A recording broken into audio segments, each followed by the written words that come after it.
Hello students, मैं पीयूष राजपूत और आपका अपना चैनल पीयूष कोचिंग क्लासेस। तो बच्चों, हम अपनी लास्ट क्लास में हमने electric field on the axis of a uniformly charge disc देख लिया था। आज बच्चों हम निकालने जा रहे हैं electric field at the centre of a uniformly charged hemisphere.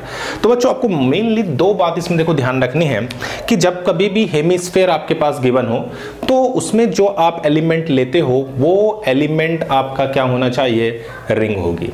दूसरी बात कि आप जो रिंग ली है उस रिंग की वजह से जो इलेक्ट्रिक फील्ड होता है वो आपका E is equal to QX upon 4 pi epsilon naught R square plus X square की पावर 3/2। बस ये दो बातें आपको देखो ध्यान में रखनी है। तो सबसे पहले हम क्या कर रहे हैं, एक हेमिस्फीयर ले लेते हैं। ये क्या है, एक हेमिस्फीयर है और इस हेमिस्फीयर को हमने पॉजिटिवली चार्ज लिया है। पॉजिटिव चार्ज इसकी सरफेस पर यूनिफॉर्मली डिस्ट्रीब्यूट कर दिया है। ठीक है बच्चों, इसकी जो रेडियस है बच्चों वो हमारे पास है कैपिटल R। क्लियर है। अब इसका जो ये बाइसेक्टर है, इस बाइसेक्टर से कितने एंगल पर, थीटा एंगल पर एक रिंग हमने कंसीडर करी है, एक एलिमेंटल रिंग ली है जिसकी रेडियस बच्चों हमारे पास क्या है, स्मॉल r है और इसकी जो विड्थ है, इसकी जो विड्थ है बच्चों वो हमारी d थीटा है। क्या है बच्चों, d theta.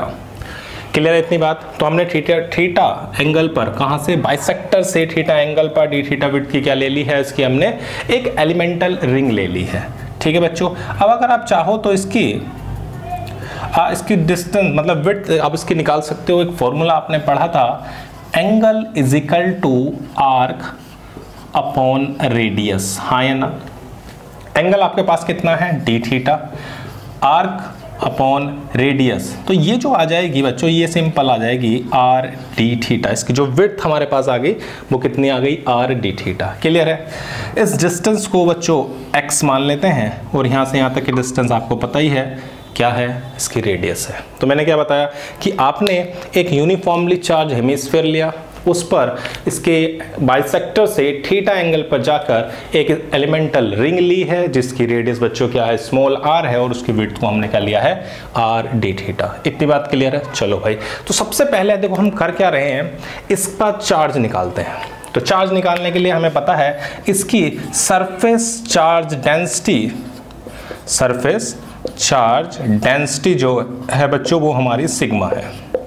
Surface charge density क्या होगी, सिग्मा। और हमारे पास सिग्मा इज इक्वल टू होता है dq अपॉन dA। क्लियर है। तो dq इज इक्वल टू आ गया सिग्मा dA। अब ये dA कितना होगा, तो dA हमारा क्या होगा बच्चों, इसकी जो सर्क्यूम्फेरेंस है वो इनटू दिस। तो सर्क्यूम्फेरेंस कितनी होती है बच्चों, 2 pi r d theta. Clear है। तो मैंने क्या करा, इस एलिमेंटल रिंग का जो हमने एक एलिमेंटल रिंग ली है उसका हमने क्या निकाल लिया, एरिया। और एरिया कितना है इसका, 2 pi r d theta. Clear बात इतनी। अब देखो बच्चों, हमारे पास स्मॉल r और r को हम रिलेट कर सकते हैं। ये स्मॉल r है और ये कैपिटल R है। क्यों कर रहे हैं, क्योंकि देखो बच्चों ये भी वेरिएबल है और थीटा भी वेरिएबल है और हम कोशिश कर रहे हैं कि सिर्फ एक ही वेरिएबल नजर आए। तो हम थीटा में इसको क्या कर रहे हैं, कन्वर्ट कर रहे हैं। तो थीटा में अगर इसको लाएं तो स्मॉल r और कैपिटल R को अगर रिलेट करें तो कैसे कर सकते हैं बच्चों, तो ये है परपेंडिकुलर और ये क्या है, हाइपोटेनियस। परपेंडिकुलर अपॉन हाइपोटेनियस क्या होता है, साइन। तो हमारे पास small r upon capital R कितना आ गया, साइन थीटा। स्मॉल r आ गया r साइन थीटा। अब इस वैल्यू को रख देते हैं, तो 2 pi r sine theta r d theta. Clear है इतनी बात। अब देखो बच्चों, हमारे पास dq कितना आ गया, तो बच्चों हमारे पास dq हो गया sigma 2 pi r square, sigma 2 pi r square sine theta d theta. Clear है इतनी बात। तो हमने क्या करा, सबसे पहले एक यूनिफॉर्मली चार्ज हेमिस्फीयर लिया हुआ है, उस हेमिस्फीयर पर हमने क्या करा, यहाँ से इसके बाइसेक्टर से थीटा एंगल पर जाकर क्या करा, एक एलिमेंटल रिंग ले ली। उसका चार्ज कितना है, तो उसका चार्ज बच्चों आ गया dq is equal to sigma 2 pi r square sine theta d theta. अब देखो ये क्या है, एक रिंग और इस रिंग के सेंटर से डिस्टेंस कितनी है, x। हमें क्या निकालना है, इलेक्ट्रिक फील्ड। याद करो फॉर्मूला क्या था कि electric field electric field on the axis of ring क्या होता था, तो आप E इजिकल टू होता था QX upon 4 pi epsilon naught R square plus x square की पावर 3/2 ये होता था। चलो भाई, ये हमारा फॉर्मूला था कहाँ पर, electric field on the axis of a uniformly charge ring. अब हम उसी के लिए इसके लिए लगा रहे हैं। ये देखो, ये क्या है बच्चों, आपकी रिंग है और इस रिंग से डिस्टेंस कितनी है, x है, इसकी रेडियस कितनी है, r है। तो इसके लिए फॉर्मूला लगाते हैं, तो कितना आ जाएगा इसके लिए, electric field DE is equal to DQX upon 4 pi epsilon naught R square plus x square की पावर 3/2। क्लियर है बात इतनी। तो ये हमारा फॉर्मूला था जो हमने पिछली लास्ट क्लास में इसको ड्राइव किया था, तो उसी से हमने क्या लिखा है, इसको लिख दिया। अब देखो बच्चों ध्यान से, अगर आप इस ट्रायंगल को लो, फटाफट इसको देखो, नोट करो, फिर मैं आपको बता रहा हूँ। अगर आप क्या कर रहे हैं बच्चों, इस ट्रायंगल को देखो ध्यान से, कौन से वाले ट्रायंगल को, इसको। अगर इसे आप देखोगे तो R square plus x square is equal to क्या नजर आएगा, R स्क्वायर। ठीक है बच्चों, बाय पाइथागोरस थ्योरम। ठीक है, अब देखो दूसरी बात, अगर आप x और r को चाहो तो रिलेट कर सकते हो। कैसे, बेस अपॉन हाइपोटेनियस क्या होता है। अब मैं ऐसा कर क्यों रहा हूं बच्चों, इसलिए ताकि हम इसमें कई सारे वेरिएबल नजर आ रहे हैं, x भी वेरिएबल नजर आ रहा है, r भी वेरिएबल नजर आ रहा है, इन सबको हटा के सिर्फ थीटा की फॉर्म में लाने की कोशिश कर रहे हैं। तो भाई यहां से x की वैल्यू क्या आ गई, r cos थीटा। क्लियर है। अब देखो x और इसको इन एक्सप्रेशन में पुट कर दो, तो हमारे पास क्या आएगा, DE, DQ की वैल्यू रखी sigma 2 pi R square sine theta d theta. Clear है। अब x की वैल्यू रख दी, कितनी है, r cos theta upon 4 pi epsilon naught R square plus x square की जगह क्या लिख दिया बच्चों, तो R स्क्वायर की पावर 3/2। इससे कैंसिल, पाई से पाई कैंसिल।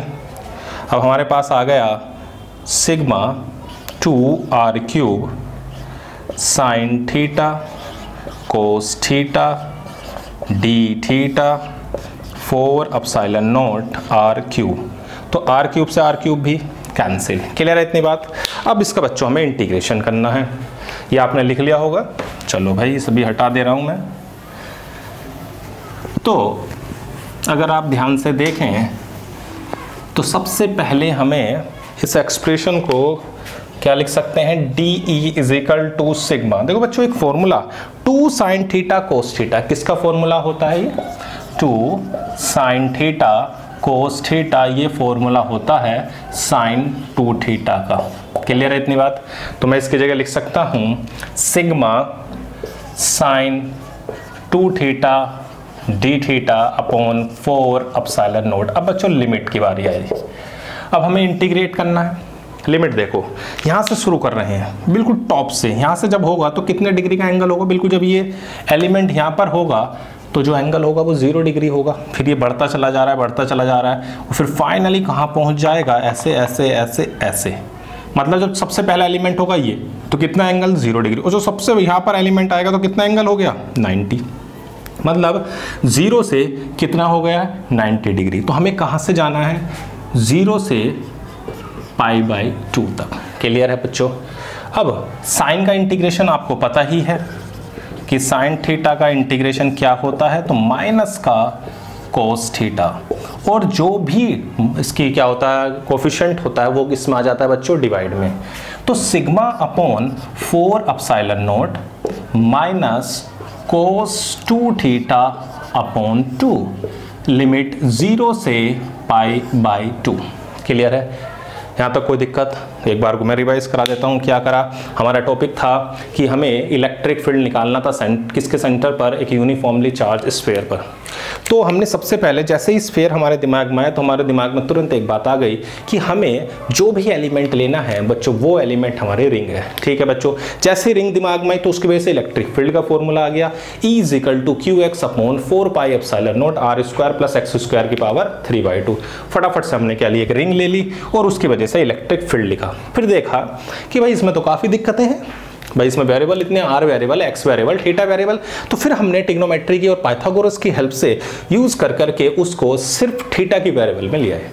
अब फिर हमने लिमिट देखी तो 0 से π/2 तक, यहाँ से हम लेना शुरू करेंगे और फाइनली फिर हमारा ये एलिमेंट होगा। अब देखो एक बार हम अपर लिमिट रखते हैं, एक बार अपर लिमिट और एक बार हमने लोअर लिमिट रख दी। कोस ध्यान रखना, कोस 180 की जो वैल्यू होती है कोस पाई, ये बच्चों होता है -1 और कोस 0 होता है 1। ये दो वैल्यू आप याद रखोगे। तो बच्चों कितना आ गया, sigma upon 4 epsilon not cos pi -1 minus minus plus minus minus plus, और हाफ कितना हो गया 1। तो बच्चों इलेक्ट्रिक फील्ड आ गया सेंटर पर कितना, सिग्मा अपॉन 4 एप्सिलॉन नॉट। अब देखो क्वेश्चन बन जाता है कि इलेक्ट्रिक फील्ड डिस्क के सेंटर पर और इलेक्ट्रिक फील्ड हेमीस्फीयर के सेंटर पर अगर आपसे कंपेयर कराया जाए, तो कंपेयर कराने में पूछे कि भाई कौन सा एम बड़ा है कौन छोटा है, ये कंपेयर कराए। फटाफट इसको नोट करो, उसे भी देख लेते हैं भाई हाथों हाथ। अब देखो उसका फॉर्मूला आपको याद होगा, क्या था बच्चों फॉर्मूला, तो उसका फॉर्मूला था हमारा E = sigma upon 2 epsilon not 1 minus x upon √r² plus x²। तो डिस्क का जो हमारे पास फॉर्मूला था वो था sigma upon 2 epsilon not 1 minus x upon r² plus x²।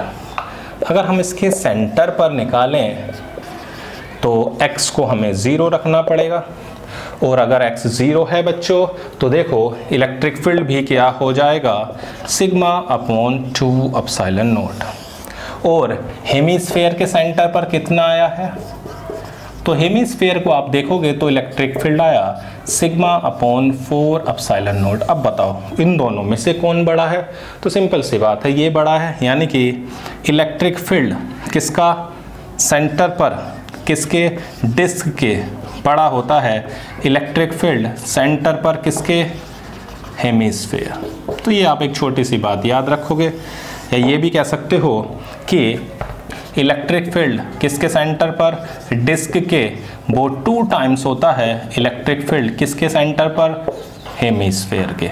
आप ये बात भी याद रख सकते हो। क्लियर है। तो बच्चों हमने फिर इस क्लास में electric field at the centre of a uniformly charged hemisphere निकाला, उसकी value I E = sigma upon 4 epsilon not, जो किससे, डिस्क के इलेक्ट्रिक फील्ड से क्या है, हाफ है। क्लियर है बच्चों। तो इस क्लास में सिर्फ इतना ही। Thank you.